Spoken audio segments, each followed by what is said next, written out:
Skinwalkers are witches in Navajo folklore, and they can change their appearance to take the form of animals with abnormalities. The mythical Skinwalker, who is said to be able to change their appearance at will, is now mostly considered a fabrication. In any case, it's hard to accept the idea that a humanoid figure has been terrifying people in the American Southwest by shifting into a four-legged animal. Despite its lack of scientific credibility, the Navajo Skinwalker has a long history in Native American folklore. In 1996, a story titled Frequent Flyers appeared in the Deseret News and gave the rest of America its first taste of the Navajo folklore.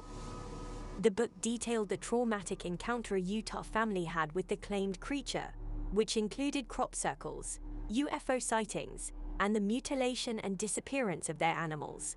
But only 18 months after settling at the property did the family have their most unsettling experience. Terry Sherman's, patriarch of the family, was out late one night walking the dogs on the property when he was attacked by a wolf. Nonetheless, this was no typical wolf.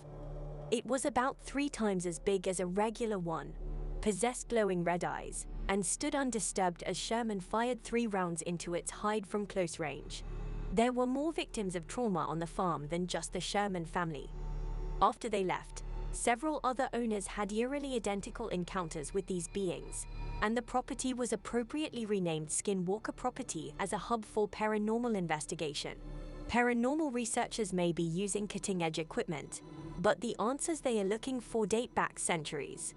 This is how the Navajo Skinwalker myth develops. To clarify, who exactly is a Skinwalker? According to the Navajo English Dictionary, the term Skinwalker comes from the Navajo Yinal-Blashee. The Yinal-Blashee are just one type of skinwalkers, termed Antigene, and the phrase "by means of it goes on all fours" translates directly from the Yinal-Blashee language. There are similar legends about the Skinwalker among the Pueblo, the Apache, and the Hopi. Some folklore claims that Skinwalkers spring from a good medicine man who turns to dark means with his native magic. The medicine man is then bestowed with various malevolent legendary powers, which can vary from tradition to tradition but always include the capacity to assume the form of an animal or person.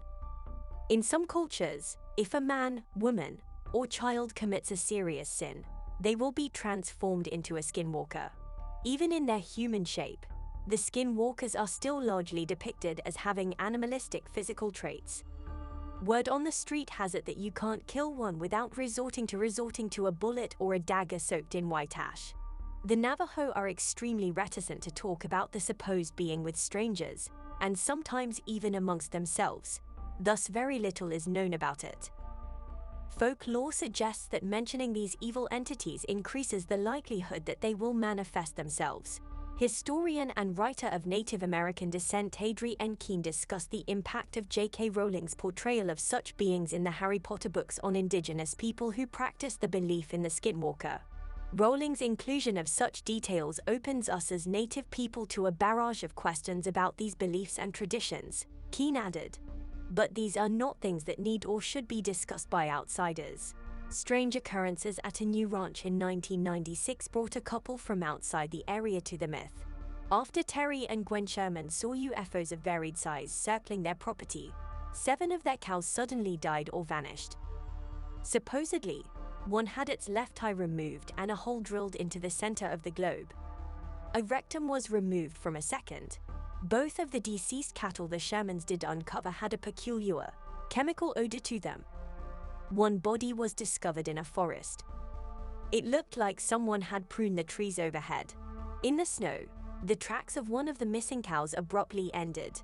Terry Sherman remarked, "It's hard for a 1,200 or 1,400-pound animal to just walk off without leaving tracks in the snow, or to stop and walk backwards completely without leaving any tracks at all. Simply put, it vanished. It was a strange occurrence."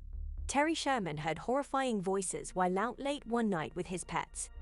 Sherman stated that he could not understand the language being used by the voices.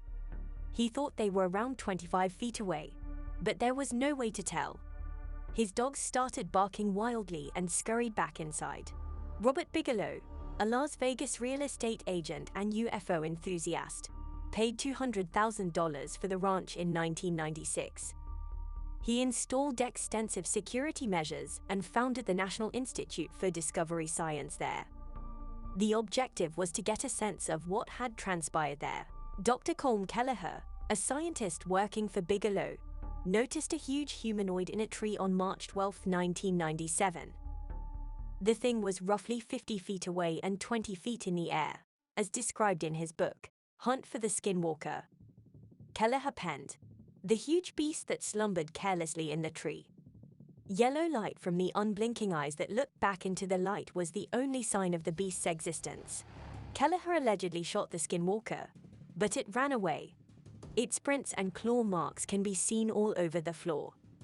Kelleher speculated that the indications were left by a bird of prey, maybe a raptor print, but huge and, from the depth of the print, from a very heavy creature.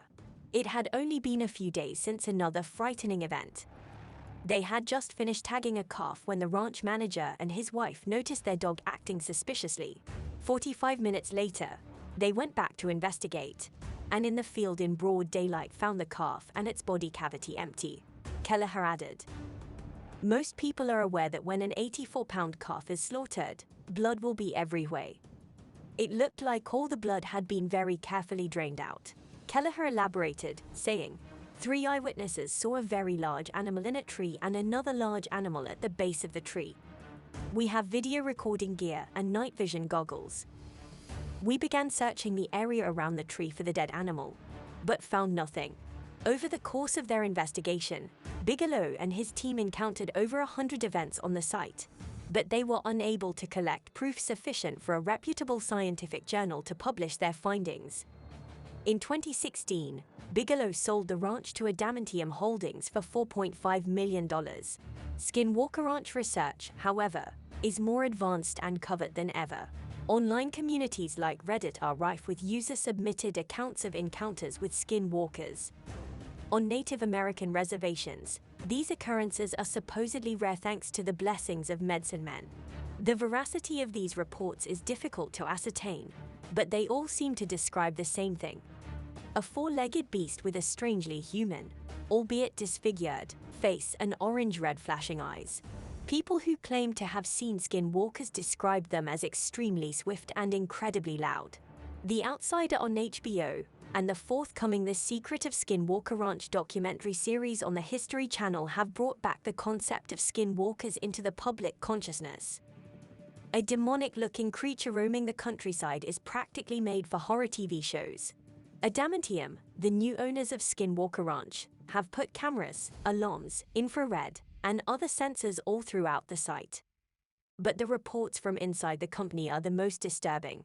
Vice reports that Thomas Winterton is only one of several workers who has reported skin inflammation and nausea after time spent on the premises. Some were hospitalized, and doctors were unable to determine what was wrong with them.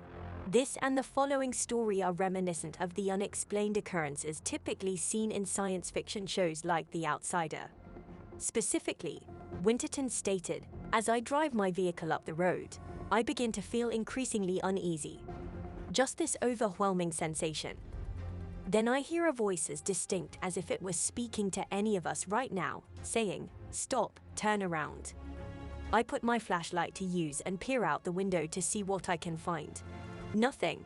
Winterton said that he had no plans to leave Skinwalker Ranch in the near future despite his terrible ordeal.